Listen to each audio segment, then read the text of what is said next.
दोस्तों अगर अभी तक आपने गुल्ली बुल्ली नागलों के बाकी सारे पार्ट्स नहीं देखे हैं तो पहले आप जाकर उसे देखिए, वरना ये स्टोरी आपको बिल्कुल भी समझ में नहीं आएगी। पिछली वीडियो में आपने देखा था कि ये सारे लोग इस गुफा के अंदर आ जाते हैं और इन लोगों को गुफा के अंदर जाने में डर भी लग रहा था, फिर भी ये लोग गुफा के अंदर चलते ही जा रहे थे। और फिर कुछ देर बाद गुफा के पीछे का रास्ता बंद हो जाता है और आगे का रास्ता बंद होने वाला ही होता है कि तभी ये लोग दौड़ते हुए आगे की तरफ आ जाते हैं, पर अज्जू भाई का पैर फिसल जाता है और अज्जू भाई उसी जगह पे गिर जाते हैं। और अब आगे की स्टोरी देखते हैं। और फिर कुछ देर बाद अज्जू भाई खड़े होने लग जाते हैं। अज्जू भाई जैसे ही खड़े होते हैं तो अज्जू भाई को पता चल जाता है कि गुफा का रास्ता बंद होने वाला है और अज्जू भाई वहां से कूदकर इन लोगों की तरफ आ जाते हैं। और फिर कुछ देर में अज्जू भाई खड़े होते हैं और इन लोगों की तरफ मुड़ जाते हैं। और फिर अज्जू भाई इन लोगों से कहते हैं कि अच्छा हुआ मैं सही टाइम पर उठ गया, नहीं तो पता नहीं आज मेरा क्या होता। आज मैं उस गुफा के अंदर बंद हो जाता और फिर कभी वहां से वापस नहीं निकल पाता और मैं उसी जगह पे मारा जाता। अरे अज्जू भाई अच्छा हुआ कि हम लोगों में से किसी को भी कुछ भी नहीं हुआ और हम सारे लोग सही सलामत हैं। लेकिन अब हम लोगों को गुफा के आगे की तरफ जाना चाहिए, कहीं दोबारा से गुफा का रास्ता बंद ना हो जाए। अरे हाँ गुल्ली तुम बिल्कुल सही बोल रहे हो, चलो हम लोग गुफा के आगे की तरफ चलते हैं। इतना कहते ही ये सारे लोग आगे की तरफ जाने लगते हैं। और फिर गुफा के थोड़े ही अंदर आने के बाद ये लोग एक जगह पे रुक जाते हैं, क्योंकि इन लोगों के सामने दो रास्ते आ चुके हैं और इन लोगों को समझ में नहीं आ रहा है कि इन लोगों को किस रास्ते से आगे जाना चाहिए। और ये लोग ये भी सोचने में लगे हुए हैं कि कहीं ये लोग गलत रास्ते से आगे चले गए तो पता नहीं इन लोगों को नागलोक जाने का रास्ता मिलेगा या फिर नहीं। तभी रॉड कहता है कि अरे मुझे कुछ भी समझ में नहीं आ रहा है कि अब हम लोग किस रास्ते से आगे जाएंगे। अगर हम लोग किसी मुसीबत में पड़ जाएंगे तो पता नहीं हम लोगों को कौन बचाएगा। रॉड की बात सुनने के बाद अज्जू भाई रॉड से कहते हैं कि रॉड तुम टेंशन मत लो, हम लोगों में से आधे लोग पहले वाले रास्ते से आगे जाएंगे और आधे लोग दूसरे वाले रास्ते से आगे जाएंगे। और अगर हम में से आधे लोग मुसीबत में भी पड़ जाएंगे तो हम लोग उन्हें किसी भी तरह से बचा लेंगे। लेकिन अगर हम सारे लोग एक साथ में जाएंगे तो हम सारे लोग मुसीबत में पड़ जाएंगे और फिर हमें कोई भी नहीं बचाएगा। अज्जू भाई की बात सुनते ही येलो क्रिमिनल कहता है कि हाँ अज्जू भाई आप बिल्कुल सही बोल रहे हैं, मैं रॉड और रेड क्रिमिनल दूसरे वाले रास्ते से आगे जाएंगे और बाकी के गुल्ली बुल्ली आलोक और आप पहले वाले रास्ते से आगे जाएंगे। और हाँ अगर नागलोक जाने का रास्ता मिल जाए तो वापस इसी जगह पे आ जाना ताकि हम सारे लोग साथ में नागलोक जा सके। इतना कहने के बाद रॉड रेड क्रिमिनल और येलो क्रिमिनल दूसरे वाले रास्ते से आगे जाने लगते हैं और फिर ये लोग पहले वाले रास्ते में ही जाने लगते हैं।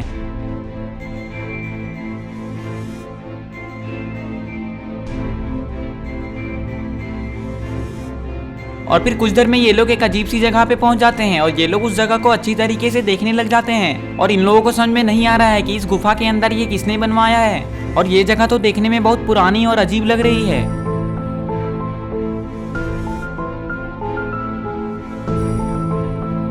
तभी अज्जू भाई इन लोगों से कहते हैं कि हम लोगों को काफी संभल कर चलना होगा क्योंकि यहाँ पे खतरा भी हो सकता है, चलो अब आगे हम लोग चलते हैं।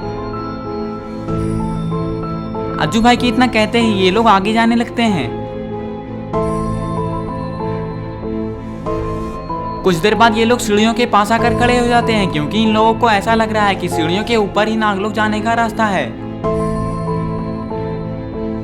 तभी अज्जू भाई इन लोगों से कहते हैं कि चलो हम लोग ऊपर जाकर देखते हैं कि ऊपर में क्या है, कहीं ऊपर नागलोक जाने का रास्ता तो नहीं। और फिर कुछ देर बाद ये चारों लोग सीढ़ियों से ऊपर आ जाते हैं। सीढ़ियों से ऊपर आते ही ये लोग देखते हैं कि इन लोगों के सामने तो दो सिपाही खड़े हैं और उन दोनों सिपाही ने इन लोगों को देख लिया है और वो दोनों सिपाही लड़ने के लिए भी तैयार हो चुके हैं।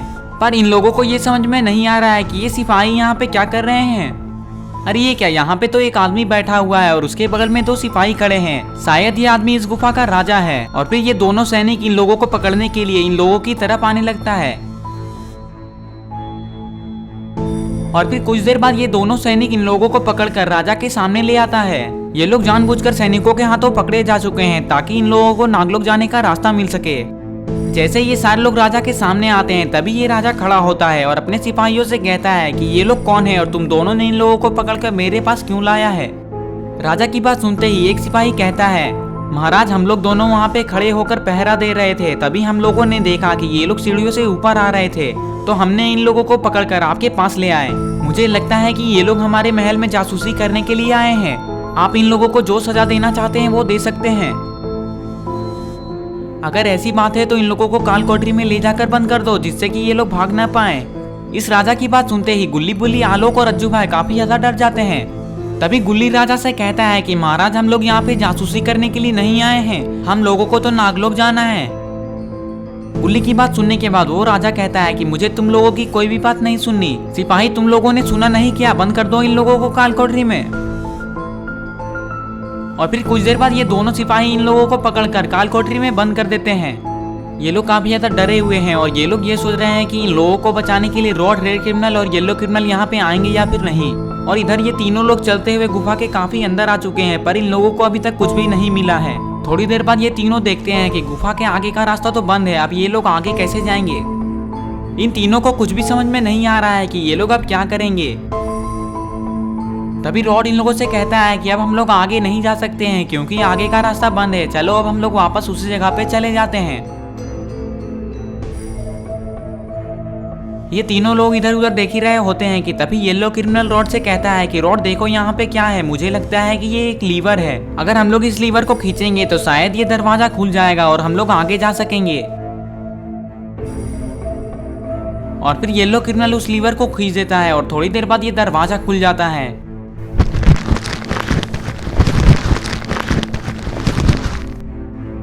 अरे ये क्या, आगे का गुफा तो काफी ज्यादा डरावना लग रहा है, सारी जगह पे खून ही खून लगे हुए हैं। इन तीनों को गुफा के अंदर नहीं जाना चाहिए, ये तीनों मुसीबत में भी पड़ सकते हैं क्योंकि ये गुफा देखने में काफी डरावना लग रहा है। जरूर इस गुफा में कुछ न कुछ गड़बड़ है। ये लोग गुफा के अंदर जा ही रहे होते हैं कि तभी इन लोगों को किसी चीज की आवाज आने लग जाती है।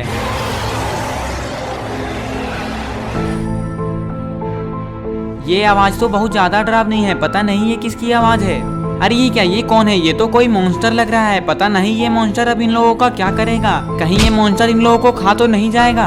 अब क्या होगा आगे? गुल्ली बुल्ली, आलोक और अज्जू भाई भी कालकोठरी में बंद है और इन लोगों के सामने मॉन्स्टर आ चुका है, तो क्या होगा अब आगे? क्या ये लोग मारे जाएंगे? ये सब हम लोग देखेंगे पार्ट 7 में। पार्ट 7 देखने के लिए इस वीडियो को लाइक करें, चैनल को सब्सक्राइब करके बेल आइकन को ऑल नोटिफिकेशन पे ऑन करना ना भूलें। और ये रहे पिछले वीडियो के कुछ कमेंट्स, अगर आपका नाम इसमें नहीं आया है तो इस वीडियो के नीचे जाकर कमेंट कर दें।